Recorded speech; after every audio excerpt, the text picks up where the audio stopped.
Magandang gabi po sa inyong lahat. Tayo magbabalik ulit dito sa ating YouTube channel. Ayan, Samuel Soriano TV 29. Ayan. Ang pag-uusapan natin guys, bagyo ngayon. Ayan. Kaya nandito tayo nagbablog. Ayan, malakas na ang ating hangin. Ayan. Keep safe po sa inyong lahat. Ayan. Ang pag-usapan natin barya ngayon guys. Ayan.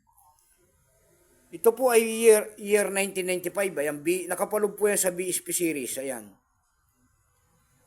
Malabo ah. Ayan, year 1995, ayan, nakita nyo po. Ayan, tawagin ng mga Tagalog yan ay tansong dilaw na wala ng halaga, tinatapon na sa kalsada, 25 centimos po. Nakapalog po yan sa BSP series, ayan. Pagkatalikod naman, makikita nyo yung cut wheel guys, ayan. At saka yung 1993, baka magtaka kayo, ang pagtatag ng ating Bangko Sentral, hindi cut wheel. Ayan po, dyan po bumabase ang ating mga kolektor kung ano reverse na ang isang coins. And then Bangko Sentral ng Pilipinas. Pagkarap naman ay imahe po ng 25 centimo.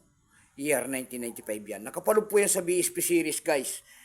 Ayan. Nagsimula ang barya na ito mula year 1995. Ayan, unang taon po ito. Year 1995 hanggang 2017. Ayan.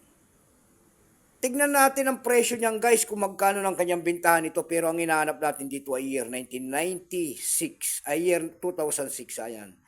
Year 2006 po ang ating hinahanap dyan at saka year 2008 at saka 2005. Pero mura na lamang po yung 2005 at saka 2008. Ang mahal po talaga dyan ay year 2006. Ayan.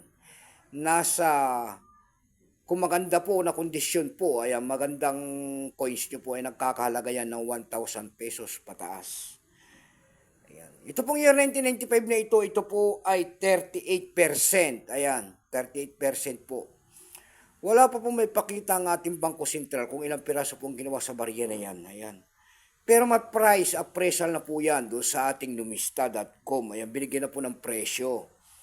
Yung kanyang extra fine po ay 15 pesos. Almost ang circulated nito ay nagkakahalaga yan ng 24. Ang circulated naman po ay binigyan nila ng presyo na 56 pesos. Dako tayo sa kanyang price. Ayan. Doon sa ating eb.com, ayan, nagtikot-tikot tayo doon, nagtingin-tingin po ng presyo nito. Doon sa eb.com guys, meron tayo nakita nagbebenta nito ng $15.54. Unang taong kasi ito sa BSP na 25 centimos, ayan, 1995, walang meat mark yan ha. Ayan, wala siyang meat mark guys, ayan. Yung mga year 1995, ayan. Katulad ng 5 piso, marami tayong nakikita na BSP po na 1995. Sabihin nila error coins daw yung year 1995 nila kasi walang meat mark. Talaga walang meat mark yung mga ganung mga bagay. Ayan.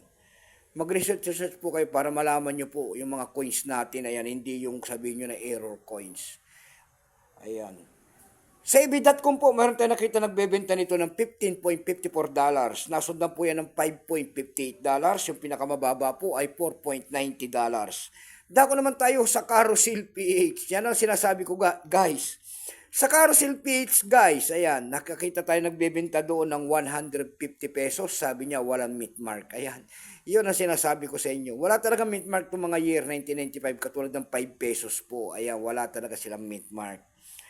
Meron naman tayo nakita doon nagbebenta nito ng 450 pesos. Yung pinakamababa po doon, may nakita naman tayo doon na 250 pesos. Yung pinakamababa pala ay 50 pesos, ay 150 pesos na. Eh, sorry po. Ayan, magandang gabi po sa inyo lahat. Yan lang po ang aking may babaging kanyang presyo. Keep safe po sa inyo lahat and God bless.